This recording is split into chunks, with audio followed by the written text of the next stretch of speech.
what's going on? I'm Josh Martinez, the Superstar Crossover Podcast on iHeartRadio with our guest, living legend, Matt Hardy. V1, guns, big money, Matt. Delete. All the gimmicks in one. I love it. Do a little bit of everything, yeah. Let's just kind of jump right into things, man. What do you think your legacy is right now in 2026 as Matt Hardy himself, and then Matt Hardy, part of the Hardy Boys with your brother Jeff? I think the legacy for myself and my brother, I mean, we are still building it, and we take a lot of pride in still building it currently. And I think we are going to go down as a groundbreaking tag team. Guys who innovated the ladder match, really made the whole TLC concept into a thing. It's a staple of pro wrestling, telling stories in a different way, using these inanimate objects where you can do cool-looking things within the context of that match. Telling stories in cinematic matches, doing the broken characters, Broken Matt and Brother Nero, and guys who just wanted to make pro wrestling, leave pro wrestling better than the way they found it. And I think that is something that's important to us as well. And like, you know, we, as a real human being, like it didn't really go through my mind a lot, like we're the greatest of all time, but like we hear that so often now. And we've been so blessed to have been able to touch and inspire and motivate so many people. And it's not just like one group of people. It's like across many different cultures, which is very, very cool. And that's something we take a lot of pride in. So I feel like as the Hardys, we want to be known as a groundbreaking team that did a lot of first and special things and kind of paved the way for a lot of younger, smaller teams going forward. Because when we first came there, it was still kind of the world of the Giants in the 90s, right? And then as myself, as far as just Matt Hardy, the performer, I want to be known as someone who really went out of their way to do what needs to be done within the context of a match to help get everyone in the match over, get everyone noticed, do what I can to get everyone emotionally connected with the audience. Because when it's all said and done, that is our bread and butter. That is what you have to be able to do as a pro wrestler. You have to connect with the audience. You have to make them feel something through you. And if you can do that, that's how you become a ticket seller and moneymaker. Do you subscribe to the idea that storytelling in wrestling has taken a significant step back now compared to, let's say, 25 years ago? Yes, it has. And part of that is the trend. I mean, in some ways, myself and Jeff are guilty of it in some ways because, when we were first doing Omega, when that was a promotion that I ran, we almost did like an X Division style, which was focused on the match and having a whole bunch of exciting moves and cool sequences and whatnot. And then obviously we did that tag team ladder match, which was kind of a game changer at the time. And that kind of upped the ante for everyone, right? And now we're in this era where AW exists and, they are primarily focused on the in-ring action more than anything else. And they tell stories. And I just saw something recently that was like Jon Moxley and Will Ospreay, which was a great vignette and package. And I love that they are integrating more of that because I think they need that. I think pro wrestling is that in its core.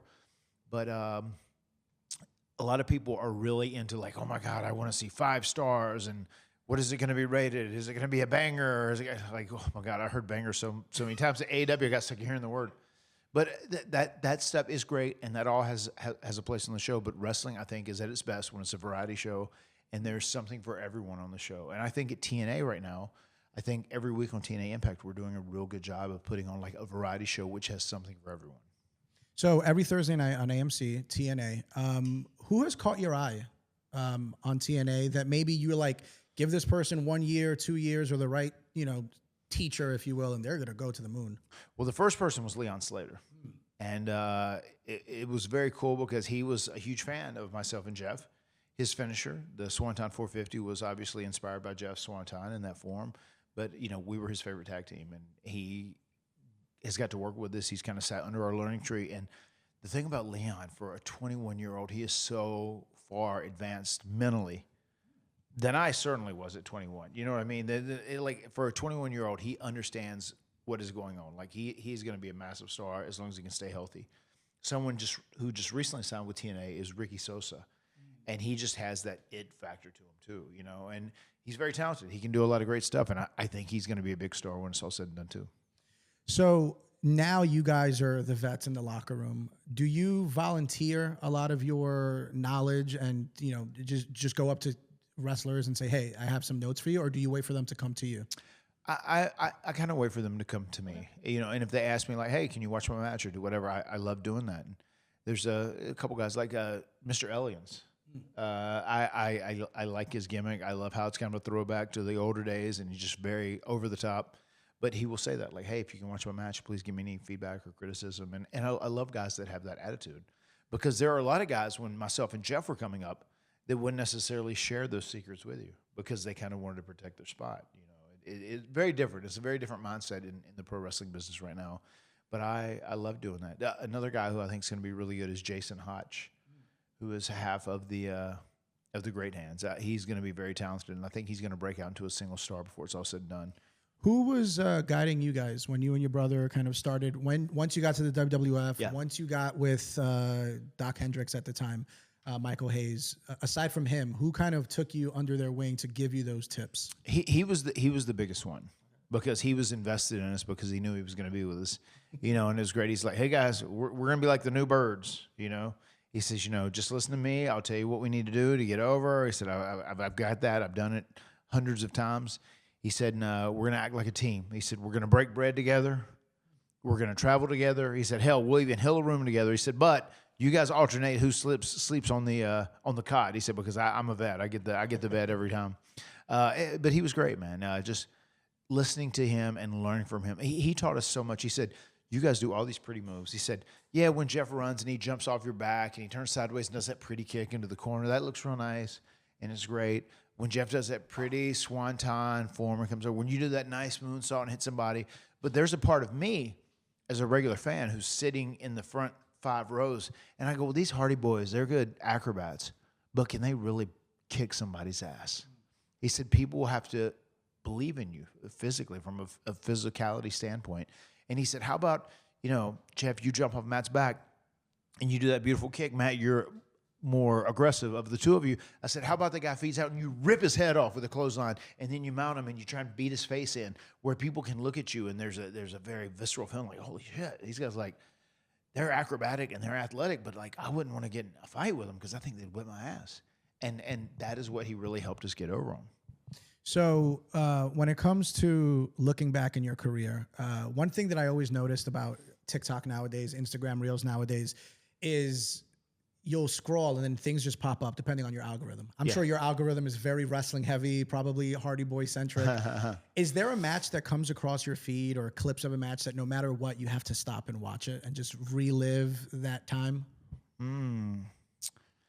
What comes across my feed more than anything else, I would say, and I think the further we get away from this moment, the bigger of a deal it becomes, is when we return to WrestleMania 33.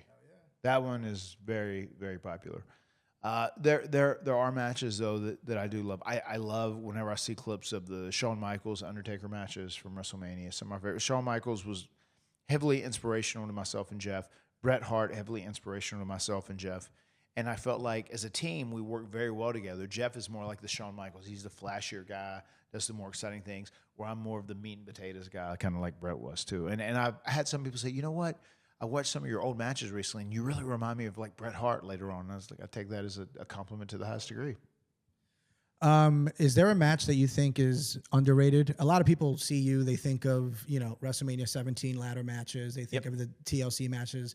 They think of the cinematic stuff you did during COVID with the broken Matt Hardy evolution of your character.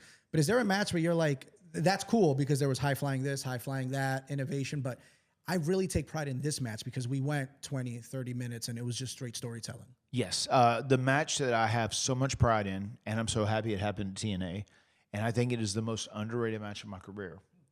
And it is Matt Hardy as big as, it was just Matt Hardy as regular Matt Hardy to begin with in the beginning of this match, joined by his wife who'd been in my ear saying, like, you have to stop giving and you have to start taking.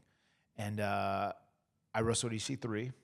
It was a last man standing match, and we did a full-fledged double turn where I went in, I was the good guy, people were cheering for me, going nuts. He was the bad guy, and then by the time the match ended, I was getting booed and he was getting cheered. And we did a thing where Tyrus was in the match, and he turned and betrayed him, and my wife gave me a hammer out of the baby's diaper bag. you know, and I really changed the way I did everything. But the storytelling we did throughout that match, starting where I was being cheered and he was being booed, and then 22 minutes later, I'm being booed and he's being cheered, and I am the world heavyweight champion now, and I am now Big Money Matt, and I am changing my role and my character, and the work that we put in that I thought was really, really well done. So a lot of wrestling fans, we think we know everything, right? A lot of times. When it comes to a double turn, which is one of the more complicated things to pull off, Yes. what would you say is the most important aspect of a double turn? I mean, the most important aspect of the double turn is that you're telling the story about you have to find a reason to feel bad For the heel? For the heel. Okay. For the bad guy. You have to find a reason to feel bad for him during that. And I mean, it's even like, you know, probably the most famous double turn, I would say. Brett Austin, WrestleMania Yes, 13. Brett Austin, WrestleMania 13. I mean, the fact that Steve got busted open like that and he was bleeding, and you're just like, oh my God, like this guy's like fighting for his life, but he won't stop. Like, God, like it's so admirable, right? Like he's a machine.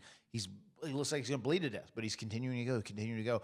And then Brett gets frustrated because he won't be put away, and he's getting frustrated at the people because they're supporting him. And you know, that's we echoed some of that in that match as well. That is the most challenging thing I'd say.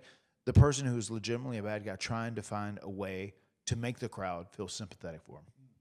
Which is interesting because I've always felt that the most underrated person in that match was actually Ken Shamrock, because he was the special ref. Sure. And he was great. In that match, it's more so we know Ken Shamrock could kick anyone's ass. Right. So he's the one that's kind of trying to stop Brett. He's letting Austin do whatever Austin wants to do, but he's the one that's trying to get Brett. In your match, would you say that double turn? Would you say that your wife was probably kind of the underrated hero of that match? She was a big factor, no doubt about it. She's a fiery Latina, you know. So she I can't tell you how often I get cursed out at home in Spanish. Those New Yorkers are tough people. Oh, they are, no doubt. Rego Park, not too far from here. And also Tyrus was very good in it, because there was a point where he had came out, but he had like bypassed me. And he came over to EC3 and just like stood as he was starting to come up, and he was his bodyguard at the time.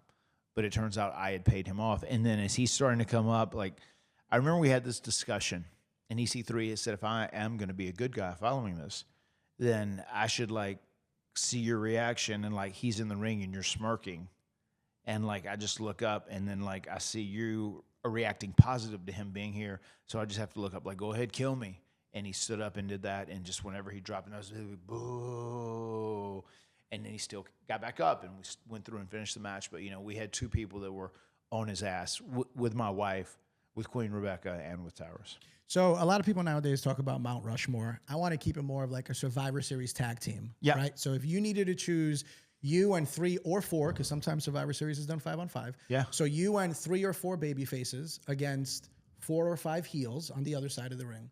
Who comes to mind for the perfect match in your eyes, dead or alive? And I will say this, you could only choose one wrestler once. So if you want a baby face Ric Flair, that's cool. He can't be a heel Ric Flair. Gotcha. Okay. All right. This would maybe be my dream team, I would say, is if you have myself and Jeff as the Hardys, you put a babyface Bret Hart, a babyface Shawn Michaels, and a babyface Stone Cold as one team. Pretty stacked team, I'd say. And then as heels, we would have in there Roddy Piper,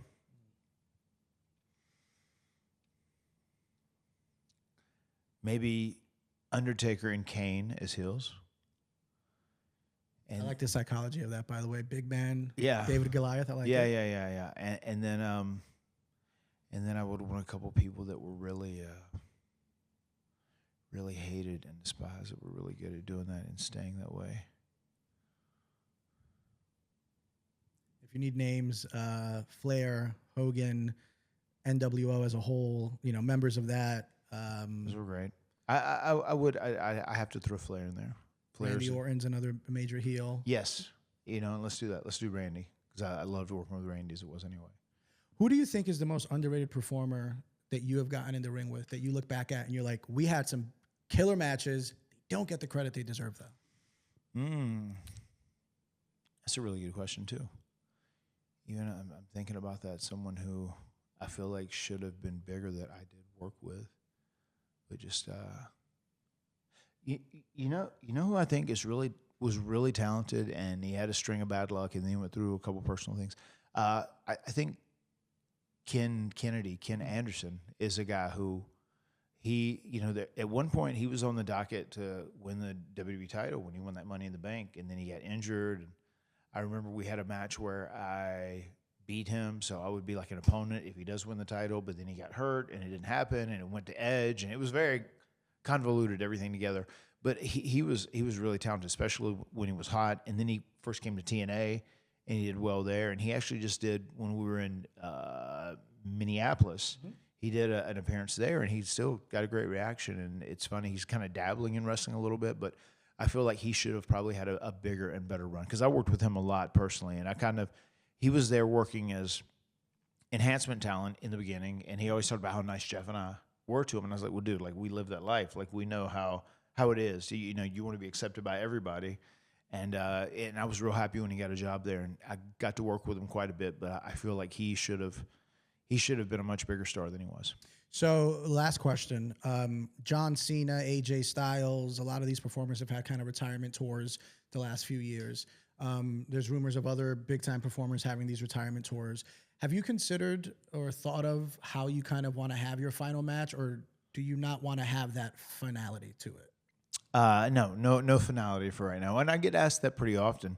It's so funny. Whenever we won the NXT tag team titles, Shawn Michaels, who's obviously someone we have a lot of respect for, he was such an innovator and helped smaller guys have the ability to move up the card with their athleticism.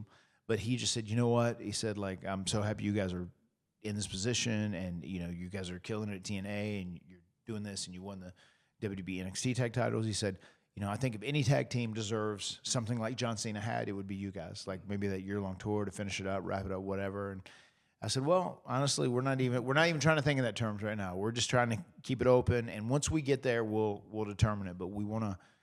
Jeff and I, we say this quite a bit. We're going to just try and ride the spiral till it ends. Love that. One more time, Matt Hardy, TNA Wrestling, every Thursday night on AMC. Appreciate you, bro. Thank you. Thank you so much.